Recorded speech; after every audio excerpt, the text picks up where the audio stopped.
Hi guys, and welcome back. It's Hannah here from Blue Ferret Boarding.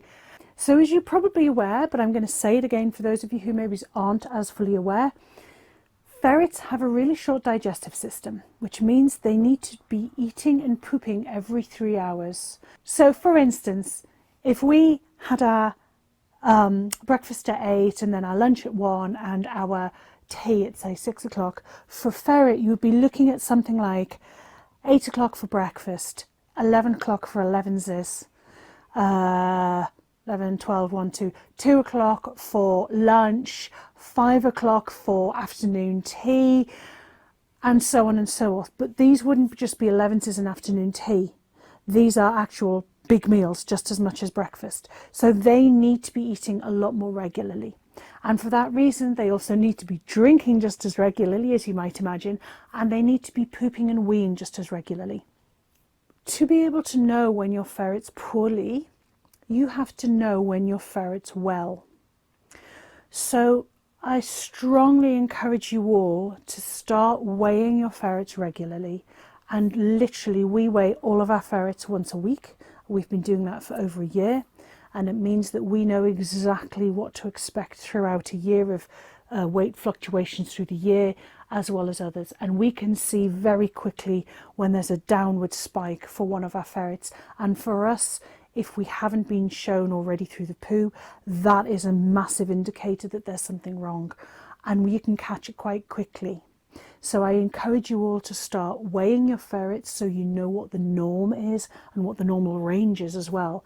However, I want you to start, if you don't already, really watching the behaviour of each individual ferret, and if you can, the poop type almost of every individual ferret, and that will depend on what you're feeding them. So for us, we feed kibble, so proper ferret kibble, so it's quite a bulky poop. It's a brownish colour, it's quite dense, but there's a lot of it, depending on the ferret, especially the big ferrets, there's a lot of it. If you are feeding a raw diet, you might find that there's a lot less in bulk because there isn't as much just going through, it's all being used up. And it might be a lot darker if it's on raw because the darkness will be a lot of the blood from the raw meat that you're giving your ferret. What you need to start doing is becoming very aware of your ferret's behaviours, typical behaviours, of your ferret's typical poos, and you should be starting to weigh your ferret if you possibly can. I also encourage you to register with a vet. Know your vets, have your vet on speed dial.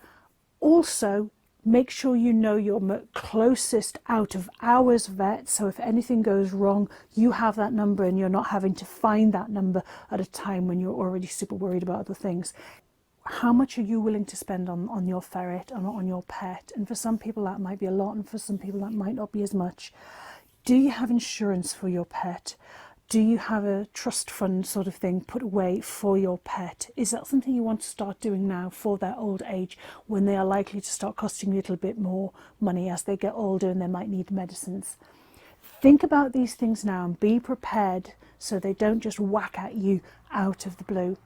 If you are really worried about your animal, do not waste time on a Facebook group. Take it to a vet's. And if you can't afford a vet's with the best will in the world, you shouldn't have taken on the animal. You should be able to afford the vet bills. Put money aside for this. I know that's really harsh and people might disagree and shout at me, but I'm afraid that is my line in the sand. Things to be watching for. Is your ferret normally lethargic? Is he becoming more lethargic? Is he eating or drinking? They should be drinking every 3 hours. Weigh them regularly to know their patterns, as I've said. Watch for changes in conditions of fur, of appetite, of energy generally, condition of their skin. Is it red? Is it raw? Is it flaky? Is it itching them? Is it, irritating them? Are they starting to show aggression when they never did before? Are they starting to show signs of sexual behaviour when they're actually neutered? Because that can be an indication of hormone change, which can be an indication of an illness, which we'll look at later this month. Are they looking weak in general? And are they having differences in their urination or in their thirst?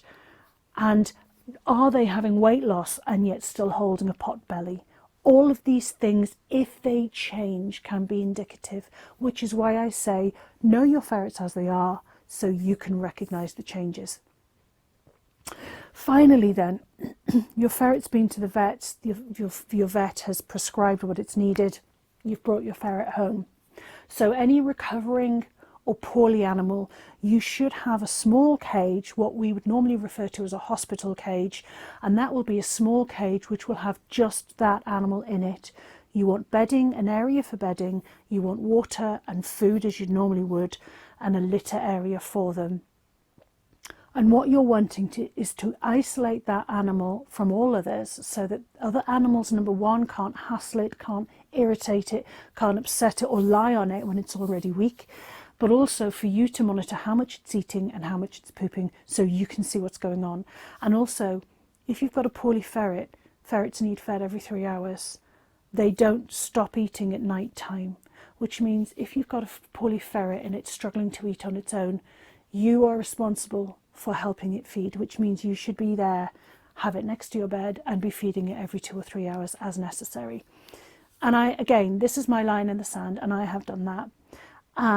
If you have any questions around that, please do get in touch with us. If you have a poorly ferret now, please do not get in touch with us. Go to see your vet. I cannot stress how important that is. But if you've got any other questions around that for future, do get in touch. I'm more than happy to answer your questions or to show you or talk to you through a setup that we have. Until next week then, take care and I hope all of your ferrets are very well. Start weighing them. Until then, bye.